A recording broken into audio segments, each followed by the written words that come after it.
Dalam hidup, kehilangan bisa datang kapan aja. Bisa benda berharga, uang, atau hal lain. Tapi, saat hidup menghadirkan kehilangan dan kesulitan, ada dua kunci untuk menjaga hati tetap tenang, yaitu sabar dan syukur. Inilah kisah inspiratif sahabatku, seorang mahasantri yang kehilangan uang dan gelang emasnya, namun menemukan hikmah yang menyejukkan. Kenalin, ini sahabatku yang bernama Lutfia Atko, yang biasanya aku panggil dengan nama akrab Lutfi, anak yang ceria dan pemaaf. Suatu hari sepulang ngaji, dia mau keluar jalan-jalan. Sebelum berangkat, ada kejadian yang membuat wajah cerianya itu menjadi murung. Karena tasnya ketinggalan di pinggir jalan, lalu uang dan gelang emasnya itu hilang. Hati kecilnya berguncang, ada rasa kesal, sedih, dan bingung. Daripada panik, Lutfi memilih untuk sabar. Dia bercerita pada teman-teman dekatnya dan tetap tenang saat mencari barangnya yang hilang itu. Dia memahami bahwa sabar bukan berarti pasrah, tapi menjaga ketenangan dalam proses. Saat uang dan gelang emasnya hilang tak juga ditemukan, Lutfi memilih untuk bersyukur. Dia mengingat kasih sayang, dukungan teman-teman dekatnya, dan kesehatan yang ia miliki saat itu. Walaupun kehilangan materi, ia menemukan kekayaan hati. Walau barangnya itu tidak kembali, Lutfi menerima kenyataan tersebut. Dia bilang pada teman-teman dekatnya, "Aku belum menemukannya, tapi aku bersyukur atas dukungan semuanya." Wajah teman-teman dekatnya itu tersenyum bangga, karena Lutfi telah belajar dari ujian itu. Tidak ada satupun manusia di dunia ini yang hidupnya selalu mulus tanpa rintangan. Semua orang pernah merasa jatuh. Semua orang pernah merasa gagal. Semua orang pernah merasa kehilangan sesuatu yang sangat berarti dalam hidupnya. Ada yang diuji dengan kemiskinan, ada yang ditinggal orang yang dicintai, ada pula yang impiannya tidak pernah tercapai meski telah berusaha keras. Dunia ini bukan tempat untuk kesempurnaan. Ia adalah tempat ujian. Dalam setiap liku-liku kehidupan, kita diperkenalkan pada dua sahabat sejati yang seringkali tidak kita sadari kehadirannya, yaitu sabar dan syukur. Terkadang, kita berdoa dengan begitu yakin. Kita menaruh harapan besar pada sesuatu, hasil ujian, pekerjaan, jodoh, atau kesembuhan dari sakit. Tapi, kenyataannya tidak selalu berpihak. Hasilnya tak sesuai harapan. Doa kita seolah tidak didengar. Lalu, muncul pertanyaan dalam hati, kenapa harus aku? Saat itulah, sabar mengambil peran. Ia bukan hanya tentang menunggu, tetapi tentang menjaga hati agar tidak berubah buruk ketika hidup tidak berjalan seperti yang kita rencanakan. Sabar mengajarkan bahwa semua yang datang terlambat bukan berarti tak akan datang. Ia hanya menunggu waktu yang tepat dan kita harus kuat untuk menunggunya. Sabar bukan tanda kelemahan. Justru, sabar adalah bentuk paling tinggi dari kekuatan jiwa. Butuh keberanian untuk tetap tenang saat hati bergejolak. Butuh pengendalian luar biasa untuk tidak membalas ketika disakiti. Dan butuh keikhlasan mendalam untuk menerima kenyataan yang pahit dengan lapang dada.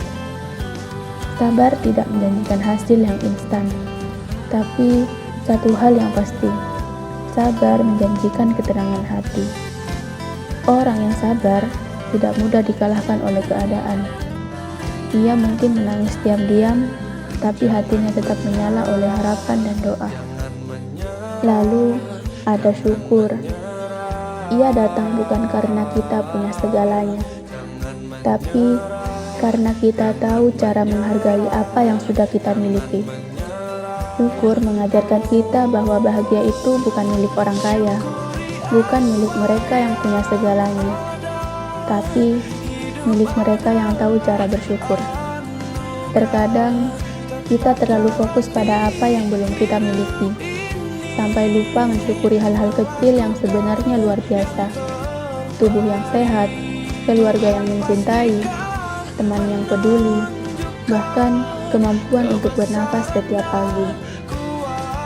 Seorang petani yang tersenyum meski hanya makan nasi dan sambal, seorang anak yang bersyukur hanya karena bisa bersekolah walau sepatunya robek, atau seorang ibu yang tetap bersyukur walau hanya bisa membelikan mainan murah untuk anaknya. Semua itu adalah gambaran nyata dari syukur.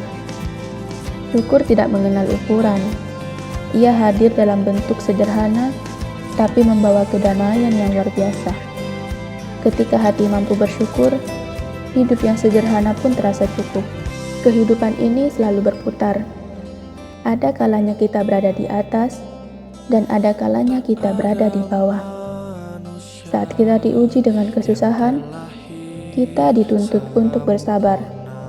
Dan saat kita diberikan kelapangan, kita diminta untuk bersyukur. Tapi yang lebih sulit adalah ketika kita diminta untuk bersyukur dalam kesempitan dan bersabar dalam kelapangan. Karena tidak sedikit orang yang lupa bersyukur saat nikmat datang dan mengeluh keras saat cobaan hadir. Padahal sejatinya syukur dan sabar adalah dua sisi dari satu koin yang sama. Mereka saling menguatkan. Sabar menjaga kita saat diuji. Syukur menjaga kita saat diberi. Ada kalanya dunia tak mengerti apa yang kita alami. Orang-orang di sekitar mungkin menilai dari luar, tanpa tahu bagaimana hati kita terluka. Kita pun merasa sendirian. Tapi yakinlah bahwa Tuhan tidak pernah buta, tidak pernah tuli, dan tidak pernah tidur. Ia melihat air mata yang jatuh saat tidak ada orang lain. Ia tahu beban di bahu kita. Bahkan sebelum kita sempat mengeluh, dalam sabar kita mendekat padanya. Dalam syukur kita mengikat nikmat darinya. Dan dalam keduanya kita sedang membangun kehidupan yang tidak hanya kuat di dunia, tapi juga bernilai di akhirat. Hidup tidak selalu harus indah untuk bisa dinikmati. Tidak harus sempurna untuk bisa dijalani. Yang penting adalah hati kita tetap mampu bersabar ketika diuji, dan tetap mampu bersyukur ketika diberi.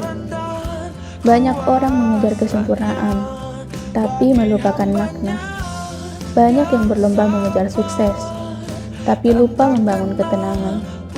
Sabar dan syukur mengajarkan kita bahwa kedamaian sejati tidak berasal dari luar, tapi dari dalam diri. Dari hati yang tahu cara menerima, cara mengikhlaskan, dan cara menghargai. Sabar dan syukur adalah dua sayap yang membuat manusia bisa terbang tinggi. Bukan terbang karena sombong, tapi karena ringan hatinya. Tidak banyak beban dendam, tidak banyak keluhan, tidak banyak iri. Orang yang sabar dan bersyukur akan memiliki hidup yang damai meski sederhana, dan kuat meski dalam tekanan.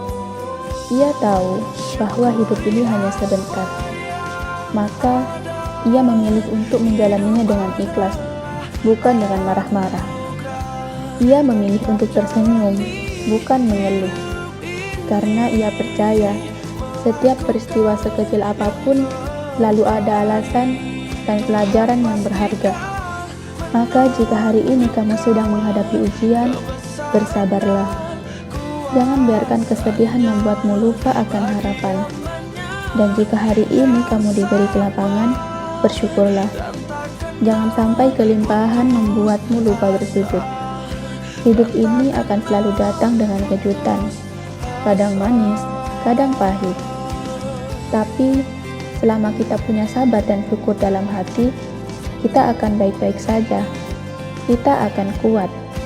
Dan yang terpenting, kita akan tetap menjadi manusia yang utuh, yang mampu menerima hidup dengan segala warnanya tanpa kehilangan arah. Sabar dan syukur. Sabar saat kehilangan, syukur atas yang tersisa. Sabar menenangkan hati. Syukur membuka pintu kebahagiaan tanpa menunggu semua kembali. Karena ketenangan datang dari hati yang ikhlas menerima keadaan. Kisah ini mengajarkan kita bahwa kehilangan materi bukan akhir dari segala jalannya. Dengan sabar, kita tetap berpikir jernih dan tenang. Dengan syukur, kita meraih kebahagiaan meski tanpa pengganti materi. Dalam kenyataan yang tidak sempurna, dua kunci ini membimbing kita pada ketenangan dan hikmah yang menyembuhkan hati.